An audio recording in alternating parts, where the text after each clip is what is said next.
Bueno, vamos a ver este problema en el que nos dicen lo siguiente. Dice que tenemos un plano inclinado y dice lo más alto de ese plano inclinado de inclinación 25 grados con respecto a la horizontal, se deja caer un cuerpo, o sea, deslizarse un cuerpo de masa m, y lo hace con una aceleración de 1,5 metros segundo al cuadrado.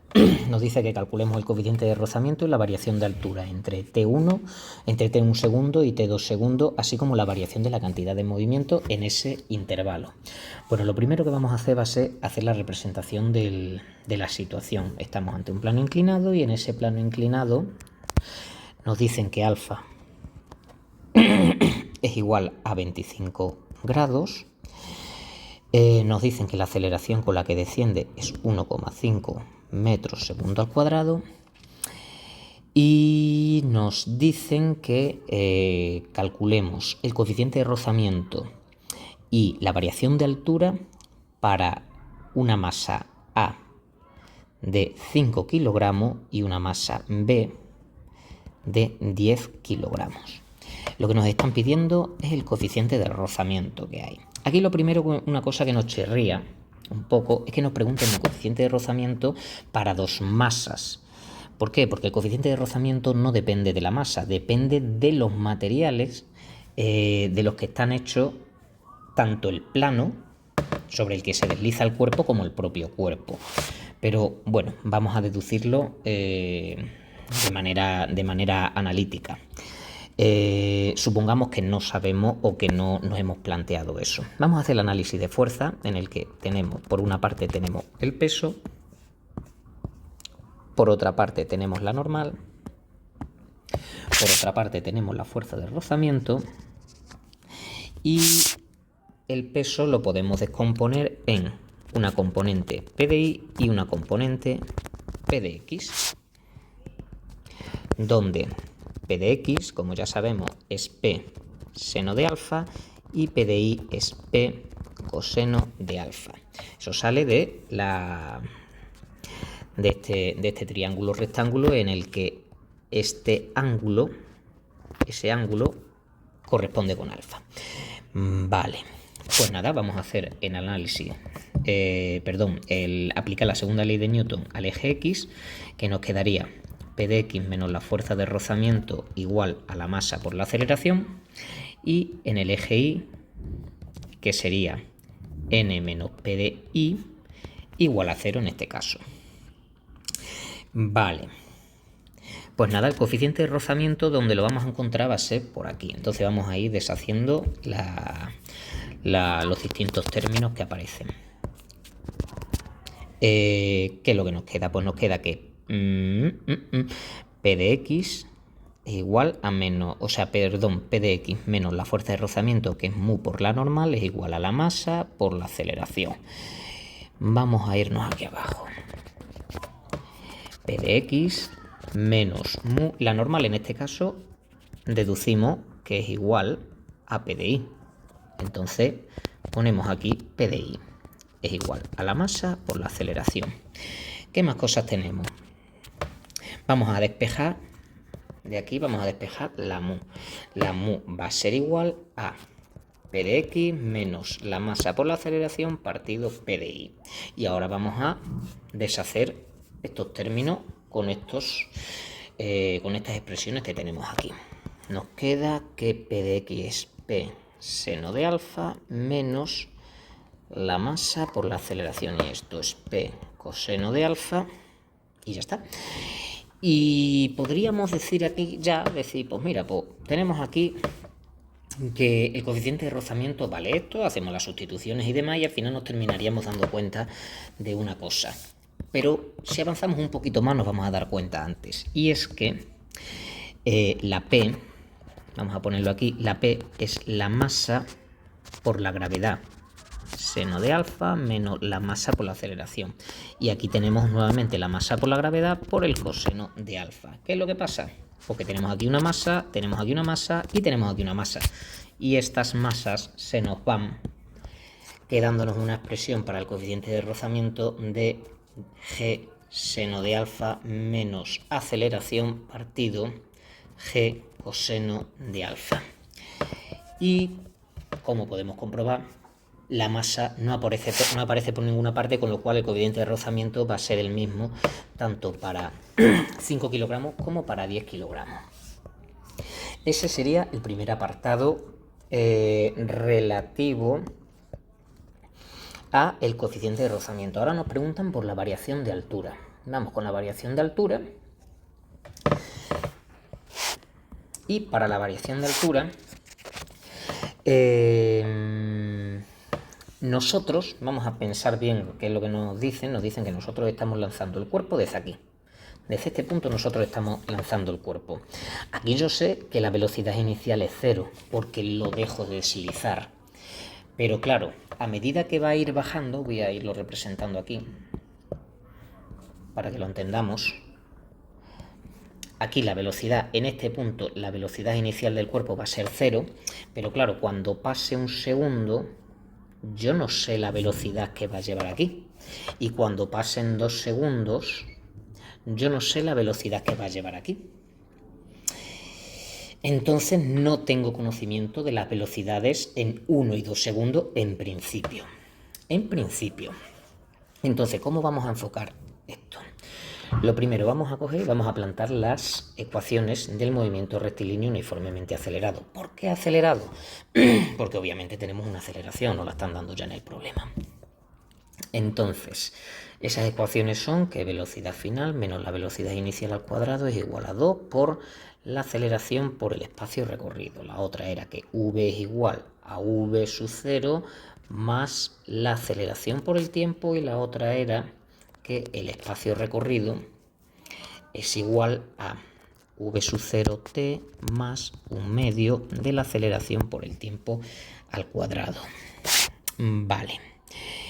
Como digo, nosotros en un principio no tenemos este dato y tampoco tenemos este dato. Pero sí que tenemos este, que sabemos que este es 0 y sabemos que este es 0. Aquí sabemos que este es 0. Entonces, lo que se me ocurre en un principio para calcular esa variación de altura no es calcular la variación de altura en sí, sino calcular el espacio recorrido. Es decir, en un segundo vamos a estar aquí, en 2 segundos vamos a estar aquí, y calcular este espacio recorrido, este incremento de S. Una vez que ya tengamos el espacio recorrido, pues podemos calcular la variación de altura, que será este valor de aquí. Vale, pues entonces para calcular ese espacio recorrido, lo que voy a calcular va a ser primero el espacio recorrido en el primer tramo, en un segundo, y el espacio recorrido en 2 segundos, y luego hago la diferencia. Vale, vamos a ponerlo como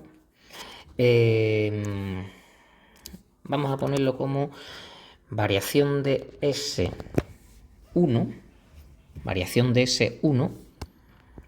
utilizando esta expresión, que va a ser igual a un medio de la aceleración por el tiempo 1 al cuadrado. O lo que es lo mismo, un medio de, ¿cuánto es la aceleración? 1,5 por 1 al cuadrado. Eso nos queda 0,75 metros. En 2 segundos recorre 3 metros. Por lo tanto, la variación del espacio recorrido será igual a 3 menos 0,75, es decir, 2,25 metros. 2,25 metros es esto que tenemos aquí pintado de verde. Pero no me están preguntando eso, me están preguntando por esto. Pues nada, sabiendo que el alfa es 25,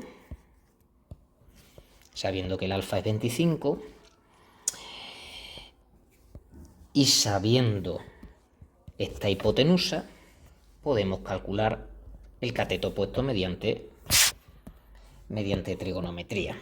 Tenemos que seno de alfa es igual a la variación de altura partido el espacio recorrido. Con lo cual la variación de altura, que es esta, la variación de altura será igual a el espacio recorrido seno de alfa igual a 2,25 por seno de... ¿cuánto nos decían? De 25.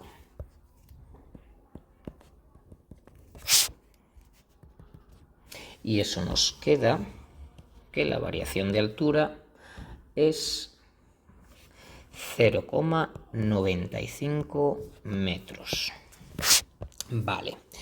Y esa variación de altura será la misma para 5 y para 10. ¿Por qué? Pues porque, como podemos ver nosotros aquí, la masa no aparece por ninguna parte. La masa no aparece por ninguna parte. Bueno, y ahora nos iríamos al apartado C, o tercera pregunta que nos hacen. Tercera pregunta que nos hacen, la variación de altura entre tal y tal y la variación de cantidad de movimiento en ese intervalo. Vale, con la variación de la cantidad de movimiento, la variación de P, nosotros sabemos que es la masa multiplicado por la velocidad en el momento 1, en este momento, en este instante, la velocidad aquí,